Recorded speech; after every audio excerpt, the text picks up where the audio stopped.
இன்றைக்கி நான் வந்து என் ஆண்டி வீட்டுக்கு வந்திருக்கேன். ஸோ என் அம்மாவோட தங்கச்சி அவங்க வந்து நான் ஊருக்கு போகும்போது எனக்கு ചമ്മന്തി പൊടി செஞ்சு கொடுப்பாங்க.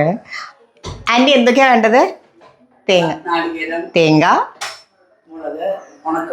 ഡ്രൈ ചില്ലി, കറിവേപ്പില, ഇതെന്താ പുളിയോ?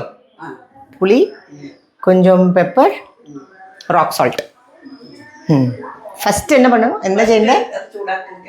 ഫസ്റ്റ് ചൂടാക്കണം.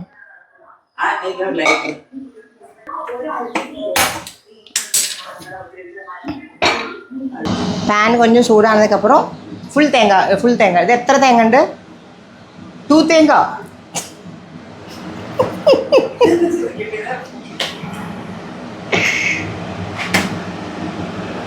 ഇതിൽ എണ്ണയൊന്നും വേണ്ട.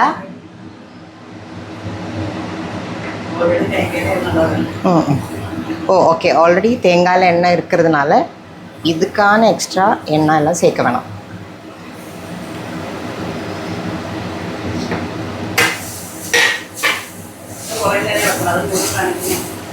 இல்லை அதுவும் வேண்டாம். ஒரு 10-15 மினிட்ஸ் வரைக்கும் அது கொஞ்சம் தேங்காய் நல்லா ட்ரை இல்லை ரெட்டிஷ் ஆகும்ல, அது வரைக்கும் நல்லா இலக்கணம். நானே தமிழ் மறந்துட்டேன். நல்லா வந்து இப்படி பண்ணணும்.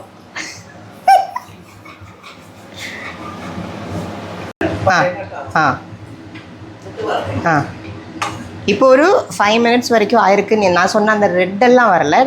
அதுக்கு முன்னாடி நம்ம வந்து இவ்வளோ தேங்காய், ஐ மீன் இவ்வளோ மிளகா, ட்ரை சில்லி போடுறோம். இது மொத்தம் இடாலும் அப்புறம் மறுபடியும் இலக்கணும். இது தேங்காய் நல்லா மூக்கணும் வர. தேங்காய் நல்லா கொஞ்சம் அந்த எனக்கு அந்த தமிழில் சொல்ல தெரியல, கொஞ்சம் அந்த ரெட்டு வர ஆகிற வரைக்கும் நல்லா. அதனால் கீழே வந்து அடி பிடிக்கக்கூடாது. ഇത് കുറേ ദിവസം ഇരിക്കില്ലേ ഫ്രിഡ്ജിലും? 1 month 2 months ഒക്കെ ഇരിക്കില്ലേ?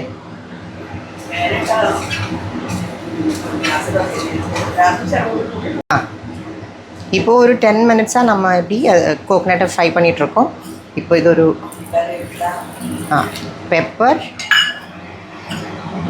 இவ்வளோண்டு கறிவேப்பிலை,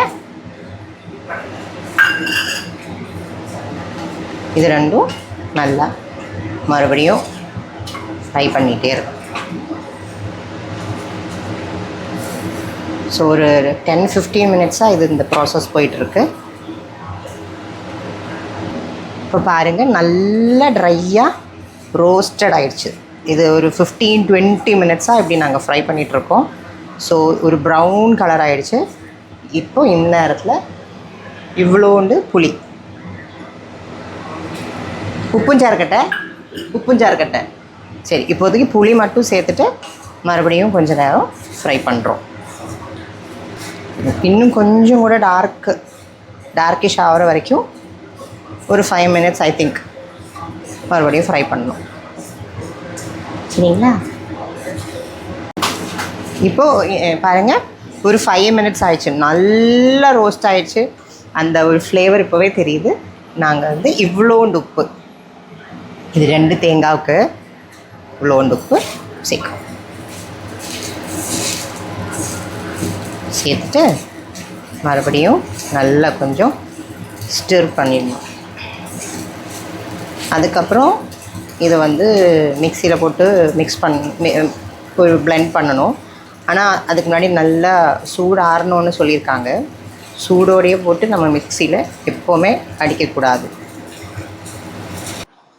இப்போ பாருங்கள், நல்லா வந்து நம்ம ரோஸ்ட் பண்ணி வச்ச அந்த விஷயம் ஒரு 5-10 மினிட்ஸ் நல்லா சூடெல்லாம் போகிறதுக்காக வச்சுருக்கேன். இப்போ மிக்சியில் போட்டு நம்ம வந்து பொடி பண்ணிக்கலாம்.